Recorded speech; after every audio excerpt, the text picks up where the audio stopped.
What's goody? Hey man, so yesterday the Memphis Grizzlies shocked literally the entire NBA world by firing their head coach Taylor Jenkins, and this is something that I just really want to talk about because I don't really get it at all. You know what I'm saying? Let me okay. Here's what I'm going to say about this firing. First of all, the timing of it was terrible. Why you fire your head coach who's taken you to the playoffs multiple times, a guy that you have won, I believe, some playoff series with, at least a playoff series I believe you've won, but a guy that has done a lot for this franchise, that has been there pretty much since Ja got drafted, and since this, like, he's just as integral to the core of this team as Ja Morant, as Jaren Jackson, as Desmond Bane, as those type of guys are, right? In my opinion, just because of what he's built with them, because of how long he's been there and everything like that. But right now, the Grizzlies are 44-29. They're the 5 seed out west. They're tied with the Lakers really for the 4 seed. They're 2 games behind the Nuggets for the 3 seed. I just don't get why you fire him right now when there's like 10 to 12 games left in the season. You're about to go into the playoffs. You're trying to get to a spot where you're going to be able to host your first playoff series in the playoffs this year. So I'm just not understanding what the point of firing him it was at this time. Like, I'm not even mad if you fire him and everything like that, just depending on when you fire him. But to fire him right now absolutely makes no sense to me. And I waited a little bit to get this video out.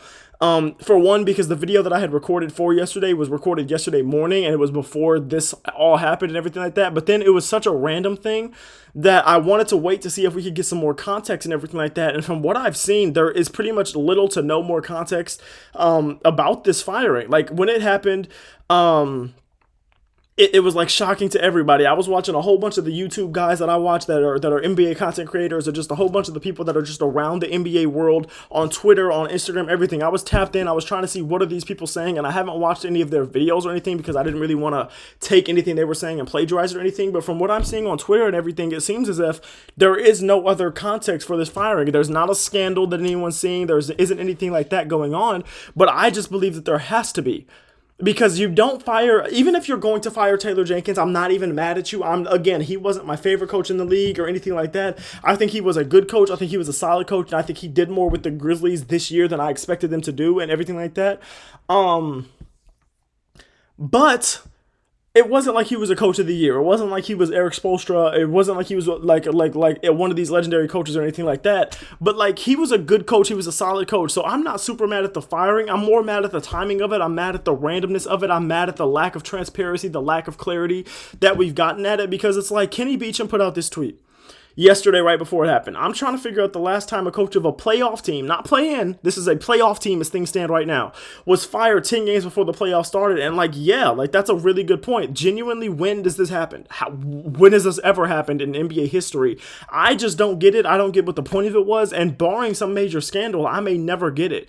Now, from what I've heard about the Grizzlies assistant coach and everything like that, I'm assuming that he's like a phenomenal coach. From what I've heard, he's a phenomenal coach. From what I've heard, he's the type of coach where he's going to do so well that that interim spot that he has right now, that tag's going to be gone, and he's just going to be the head coach in a few weeks very soon, right? Like, so that's what I'm hearing.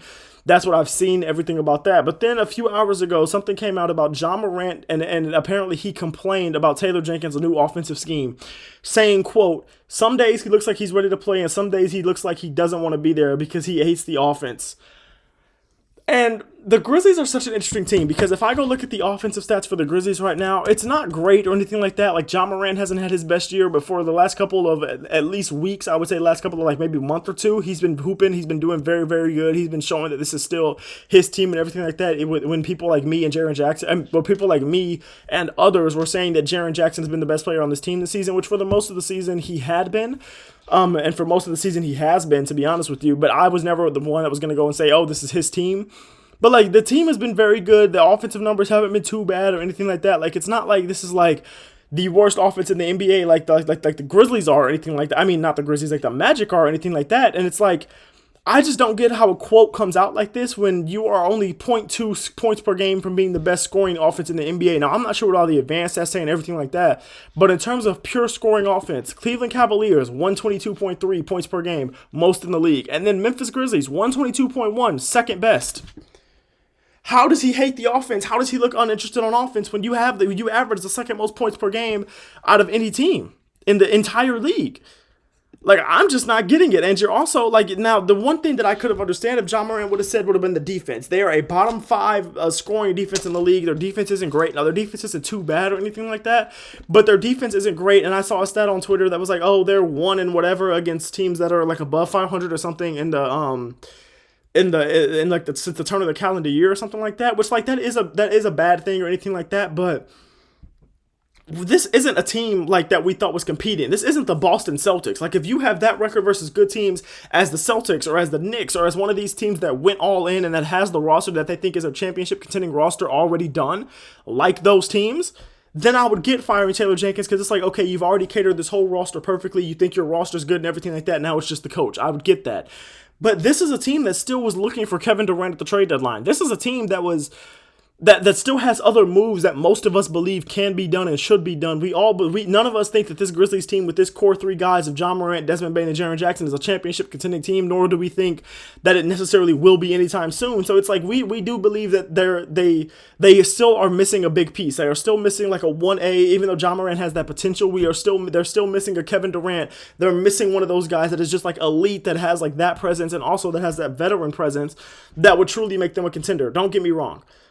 So what were the expectations of the organization is really my question. Did the organization think that this team was a team that should be winning the championship this year, and that under Taylor Jenkins this year, their chances of doing that were much lower?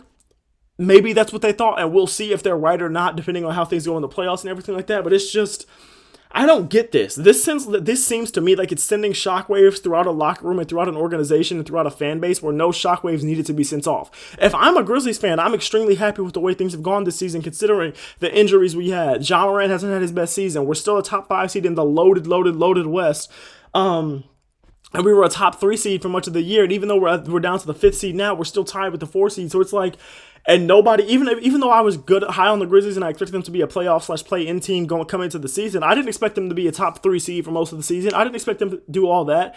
So if I'm a Grizzlies fan, I'm saying we overachieved this season. So why are we firing our head coach in the middle of overachieving and a point where it's like we still have yet to see what this team can do in the playoffs? You just fired your coach before you even gave him a chance to see what he could do in this year's playoffs with this team that he has now, with Jalen Wells hooping and guys like that.